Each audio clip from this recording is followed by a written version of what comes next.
अस्सलामुअलैकुम दोस्तों, ये मेरा आड़ू का प्लांट है जो मैंने सीड से ग्रो किया था एक छोटे प्लास्टिक कप में। कप छोटा था और रूट्स टाइट हो गई थी, इसलिए मैंने केयरफुली नाइफ से कप काट कर प्लांट बाहर निकाला और सॉइल की एक हल्की सी लेयर भी हटा दी।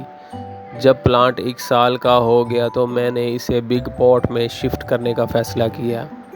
उसके लिए मैंने सॉइल मिक्स बनाया जिसमें garden soil, cocopeat, rice husk और काऊ डंक मिलाकर उसे सॉफ्ट और अच्छी ग्रोथ के लिए बेस्ट बना दिया। फिर मैंने प्लांट को पॉट के सेंटर में रखा, सॉइल मिक्स फिल किया और अच्छी तरह पानी दिया क्योंकि सॉइल बहुत ड्राई थी। कुछ दिन बाद प्लांट ने नई हरी पत्तियां निकालना शुरू कर दी और मुझे बहुत खुशी हुई कि ट्रांसप्लांटिंग सक्सेसफुल रही।